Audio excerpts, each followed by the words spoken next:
Hello guys, देखिए अब हमारा मंचूरियन बन गया है। सब लोग खा रहे हैं। खाना उतार जाइए सब लोग। देखिए सब लोग बैठकर खा रहे हैं, बच्चे लोग और हमारे हस्बैंड जी हैं, हमारी पड़ोसन जी के हस्बैंड जी हैं, वो बैठे हैं। देख लीजिए। ब्लू टी शर्ट में है। हाँ, ब्लू टी शर्ट वाले हमारे हैं और सफेद वाले इनके हैं। देख लीजिए। ब्लैक वाले ब्लैक है। हाँ, ब्लैक है वो। देख लीजिए बच्चे लोग कैसे खा रहे हैं और आप सभी को खाना उतार जाइए। हेलो, खा लो सब लोग, आइए। और देखिए हमारा मंचूरियन बहुत अच्छा रहता है और समोसा भी अच्छा बनाती हूँ, सभी को बहुत पसंद आता है। आप सब लोग को खाना हो तो ऑर्डर कर देना। 00100010 इतना है,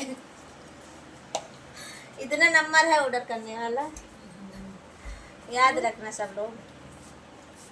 और मैं हाथ से खा रही हूँ, देख लीजिए। हेलो दोस्तों, आप सभी को कैसा लगा हमारा मंचूरियन बताइए ना, सभी फ्रेंड को कैसा बताओ। लगा बे? बताओ। बहुत ही अच्छा लगा है। हाँ, कैसा है हमारा मंचूरियन? देखो बच्चे अघा गए हैं सब लोग, अब खाना कोई नहीं खाएगा।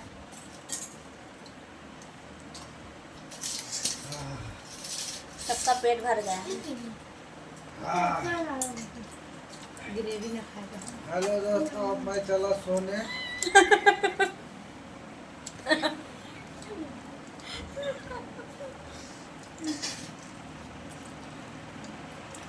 आप सभी को कैसा लगा हमारा ब्लॉग कमेंट में जरूर बताना। अच्छा लगा बहुत ही। और खाना हो तो कमेंट में बताना, मैं बना के दूंगी सबको।